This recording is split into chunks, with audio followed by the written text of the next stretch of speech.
Hi friends, சோம்பேறி chicken எப்படி செய்கிறதுன்னு பார்க்கலாமா? 1/2 kg சிக்கனை நல்லா வாஷ் பண்ணி வச்சுருக்கேன். ஒரு கைப்பிடி அளவு சின்ன வெங்காயம், 3 தக்காளி, கொத்தமல்லி, கருவேப்பிலை, மிளகாத்தூள், மஞ்சத்தூள், கரம் மசாலா, ஜீரகத்தூள், உப்பு, பூண்டு எல்லாத்தையும் போட்டு நல்லா சிக்கனை பிசைஞ்சு விட்டுக்கலாம். எல்லாம் நல்லா மிக்ஸ் ஆகிற அளவுக்கு நல்லா பிசைஞ்சு விட்டுக்கலாம். நம்மளுக்கு தேவையான அளவு ஆயில் விட்டு மறுபடியும் பிசைஞ்சு விட்டுக்கலாம்.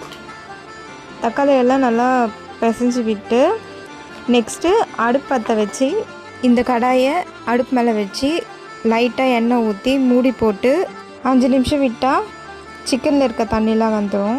அதுக்கப்புறம் கிளறி விட்டு மறுபடியும் மூடி போட்டு 5 நிமிஷம் கழித்து கொத்தமல்லி தூவி இறக்குனா சோம்பேறி சிக்கன் ரெடி.